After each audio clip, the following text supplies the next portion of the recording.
بوڑھے والد صاحب بستر پر پڑے بیمار ہو گئے، آہستہ آہستہ کھانے پینے کی ہر چیز ختم ہو گئی، دواؤں کے بھی مسائل ہو گئے۔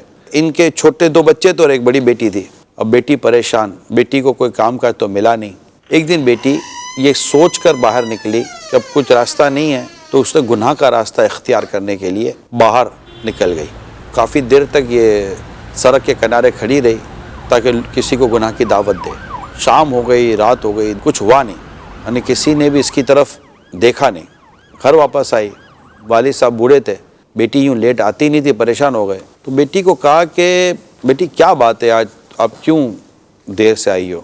بیٹی نے باہر نکلنے کے سارے اسباب بیان کیے کہ ابا جان یہ بات تھی اور میں اس وجہ سے باہر نکلی تھی، لیکن حیرت کی بات یہ ہے کہ ابا جان میں بہت دیر تک سڑک کے کنارے کھڑی رہی، مجھے کسی مرد نے بھی دیکھا نہیں۔ والد صاحب یہ سن کر مسکرا دیے۔ بیٹی کو بڑی حیرت ہوئی کہ غصہ کرنے کے بجائے والد صاحب مسکرا رہے ہیں۔ والد صاحب نے مسکرا کر کہا بیٹی تجھے کوئی غیر مرد دیکھ کیسے سکتا ہے؟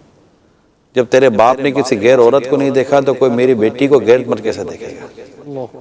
واقعے سے مراد یہ سمجھانا تھا کہ اس کا اٹیمپ غلط تھا لڑکی کا، کرنا نہیں چاہیے، وہ نفس و شیطان کے بہکاوے میں آ گئی۔ لیکن یہاں پر یہ سمجھانا مقصد ہوتا کہ والدین کی جو نیکی ہوتی ہے نا، والدین کا جو تقوی ہوتا ہے، یہ اولاد کے کام آتا ہے، اولاد کو اس کی برکتیں ملتی ہیں۔